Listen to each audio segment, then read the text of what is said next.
20º dia do nosso devocional diário, Uma Vida com Propósito, com o tema Restaurando a Comunhão Quebrada. Restaurou nosso relacionamento consigo por meio de Cristo e nos deu o ministério da restauração de relacionamentos. 2 Coríntios 5:18. Cristãos em Filipos, ele escreveu: humildemente considere os outros superiores a si mesmo. Cada um cuide não somente dos seus interesses, mas também do interesse dos outros. Humildade não é pensar menos em si mesmo, mas pensar menos em si mesmo. Humildade é pensar mais nos outros. Os humildes concentram-se de tal forma em servir os outros que não pensam em si. Formar uma comunidade exige cortesia. Somos corteses quando respeitamos nossas diferenças e somos cuidadosos com o sentimento um dos outros e pacientes com as pessoas que nos irritam. A Bíblia diz: é preciso carregar o fardo de termos consideração para com as dúvidas e temores de outras pessoas. Daqueles que sentem que essas coisas estão erradas, agrademos ao outro e não a nós próprios, e façamos aquilo que é para o seu bem, e assim o edificaremos no Senhor. Paulo disse a Tito: o povo de Deus deve ser generoso e cortês. Em toda igreja e em todo pequeno grupo, há sempre pelo menos uma pessoa difícil, e normalmente mais que uma. Essas pessoas podem ter carências emocionais, inseguranças profundas, maneirismos irritantes e escassas habilidades sociais. Você deve chamá-las de pessoa NTE, que significa necessária, tolerância extra. Deus pôs essas pessoas em nosso meio, tanto para benefícios delas quanto nosso. Elas são uma oportunidade para crescermos e um teste para a comunhão. Será que conseguiremos amá-la como irmãos e irmãs, tratando-as com dignidade? Em uma família, a aceitação não se baseia em quanto você é esperto, bonito ou talentoso. Baseia-se no fato de pertencermos uns aos outros, defendemos e protegemos a família. Um membro da família pode ser um pouco pateta, mas ainda assim é um de nós. Da mesma forma, a Bíblia diz: sejam dedicados uns aos outros como uma família afetuosa. Aprimore-se em demonstrar respeito um para com os outros. A verdade é que todos temos excentricidades e traços de temperamentos irritantes. Mas comunidade não tem nada a ver com compatibilidade. O fundamento para termos comunhão é nosso relacionamento com Deus. Somos uma família. Um segredo para a cortesia é saber de onde as pessoas estão vindo. Descubra o histórico delas. Quando você souber porque essas coisas passaram, certamente será mais compreensivo. Em vez de pensar na distância que elas ainda têm a percorrer, pense na distância que já percorreram, apesar da dor que carregam. Outra parte da cortesia é não subestimar as dúvidas das outras pessoas. O fato de você não temer alguma coisa não torna esse sentimento inválido. A verdadeira comunidade se forma quando as pessoas sabem que é seguro partilhar seus medos e suas dúvidas sem serem julgadas. Formar uma comunidade exige sigilo. Somente em um ambiente seguro, onde houver um acolhimento carinhoso e sigilo confiável, as pessoas se abrirão e compartilharão suas maiores mágoas, necessidades e erros. Sigilo não significa ficar em silêncio. Enquanto seu irmão ou irmã peca, e sim saber que aquilo que for comentado no grupo ficará restrito ao grupo. O grupo precisa conviver com isso e evitar a fofoca. Deus detesta a fofoca, principalmente quando é maldosamente disfarçada com pedido de oração a favor de alguém. Deus diz: os maus provocam discussões E quem fala mal dos outros separa os maiores amigos. A fofoca sempre causa mágoa e discórdia, e isso destrói amizades. Deus é claro quando nos orienta, adverte os que causam deserção entre cristãos. Eles podem se enfurecer e deixar o seu grupo ou igreja ao serem enfrentados por causa de suas ações que semeiam a discórdia. Mas a comunhão da igreja é mais. Sempre vale a pena restaurar relacionamentos. Uma vez que a vida consiste em aprender a amar, Deus quer que valorizemos os relacionamentos e nos esforcemos para mantê-los. Em vez de descartá-los, sempre que houver um desacordo, uma mágoa ou um conflito, na verdade a Bíblia diz que Deus nos deu um ministério de restauração de relacionamentos. Por esse motivo, boa parte do Novo Testamento é dedicada a nos ensinar a ter um bom relacionamento um com os outros. Paulo escreveu: se vocês receberam algo para seguir a Cristo, se o amor dele fez alguma diferença na vida de vocês, se participar da comunidade do Espírito significa algo para vocês, concordem uns com os outros, amem uns aos outros, sejam amigos de verdade. Paulo ensinou que as nossas habilidades de nos dar bem com as pessoas é uma marca de maturidade espiritual. Uma vez que Cristo quer que sua família seja conhecida pelo amor entre seus membros, perder a comunhão é um testemunho deplorável para os que não creem. Foi por isso que Paulo ficou tão envergonhado quando os membros da igreja de Corinto se dividiram em facções contrárias, chegando até mesmo a se apresentar uns aos outros perante o juiz. Ele escreveu: que vergonha! Será que entre vocês não existe alguém com bastante sabedoria para resolver uma questão entre irmãos? Ele ficou escandalizado ao descobrir que não havia ninguém maduro na igreja para resolver o conflito pacificamente. Na mesma carta, ele disse: digo isto com toda a veemência que posso. Vocês devem estar de acordo um com os outros. Se você quer a bênção de Deus em sua vida e quer ser conhecido como filho de Deus, deve aprender a ser um pacificador. Jesus disse: Deus abençoa os que trabalham pela paz, pois eles serão chamados filhos de Deus. Note que Jesus não disse bem-aventurados que amam a paz, pois todo mundo ama a paz. Nem disse bem-aventurados pacíficos, que nunca se incomodam com nada.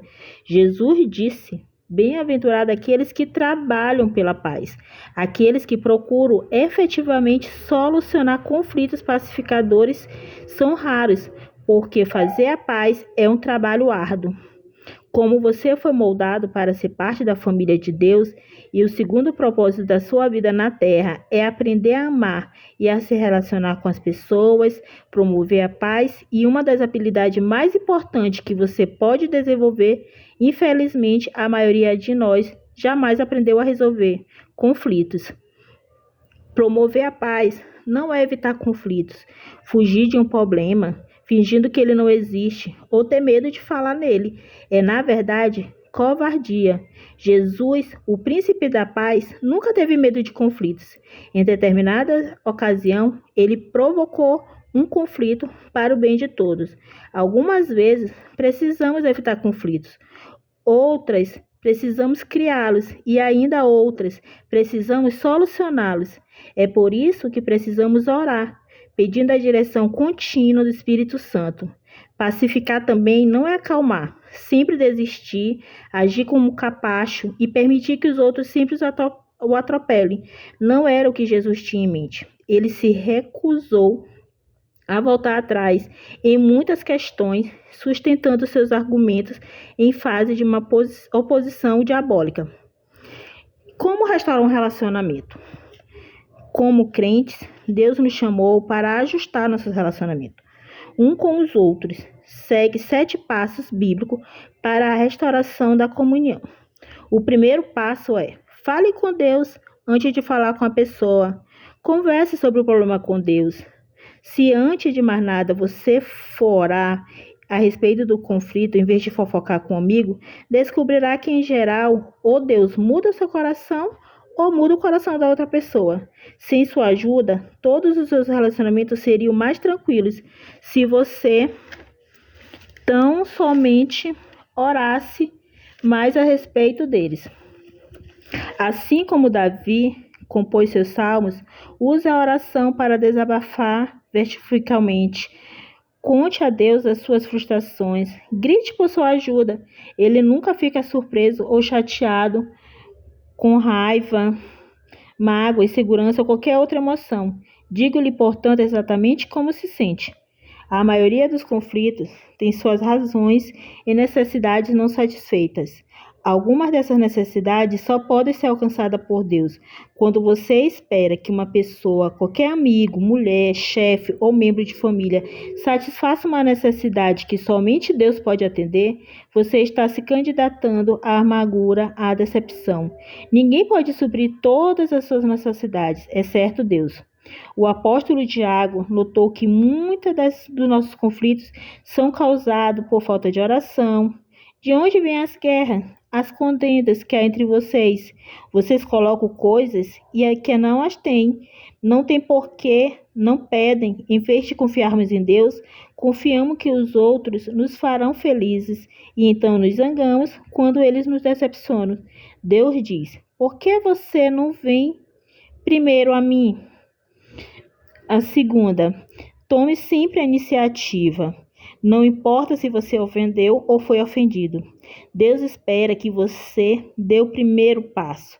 Não espere pela outra parte. Vá primeiro a ela. Restaurar a comunhão perdida é tão importante que Jesus ordenou até mesmo que tivesse precedência sobre o culto de adoração. Ela disse: se você entrar no lugar de adoração e